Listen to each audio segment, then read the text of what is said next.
इस वक्त हम काउंटिंग सेंटर बारामूला के अंदर है और आप देख सकते हैं यहाँ पे अभी जो पोस्टल बैलेट्स है उनकी काउंटिंग होगी। और ये आप देख सकते हैं इंडोर स्पोर्ट्स स्टेडियम जो बारामूला है। और ये देखिए आप किस तरह से सिक्योरिटी के कड़े बंदोबस्त किए जा चुके हैं और 8 बजे काउंटिंग स्टार्ट होगी। और ये तस्वीरें आप देख पा रहे हैं कि किस तरह से जो कैंडिडेट्स हैं उनके लिए इन्हें बैठने का इंतज़ाम किया जा चुका है। और यहाँ पे आप देख सकते हैं हर तरीके की जो इंतज़ामात है वो किए जा चुके हैं। और इस वक्त यहाँ पे जो 7 असम्बली हल्के हैं उनकी जो काउंटिंग है वो होनी है और 8 बजे काउंटिंग स्टार्ट होगी। और देखना है क्योंकि मुख्तलिफ़ सीटों पर जो टक्कर है काफ़ी नज़र आ रहा है। क्योंकि अगर हम गुलमर्ग कॉन्स्टिट्यूंसी की बात करते हैं वहाँ पे गुलाम हसन मीर और फारूक अहमद शाह जो नेशनल कॉन्फ्रेंस के हैं उनके दरमियान कांटे की टक्कर है। और इसी तरह पटन में पीपल्स कॉन्फ्रेंस के इमरान अंसारी और नेशनल कॉन्फ्रेंस के रियाज बेदार उनके दरमियान कांटे की टक्कर है। और इस तरह से अगर हम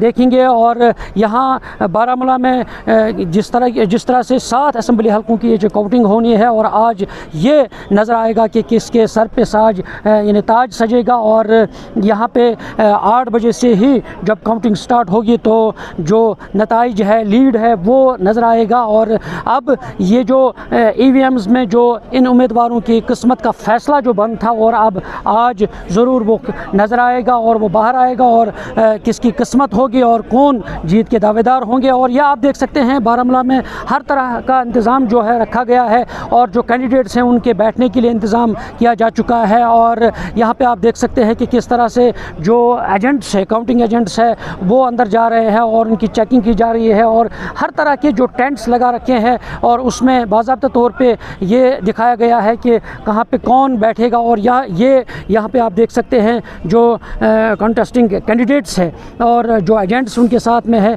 और ये स्पेस जो है वो उनके लिए रखी गई है। और जब भी जो वहाँ पे कैंडिडेट आएंगे उनकी वो यहाँ बैठ सकते हैं, उनके लिए इंतज़ाम किए जा चुके हैं। और कुल मिला के अगर हम देखेंगे यहाँ पे जो कंट्रोल रूम है या दीगर जितने भी लवाजमात है वो किए जा चुके हैं। और क्योंकि आज का दिन जमहूरियत का जश्न है, आज का दिन काफ़ी अहम है और हर एक की नज़रें जो है वो टिकी रहेगी चाहे टीवीज़ पे या इस जो काउंटिंग हो रही है आज।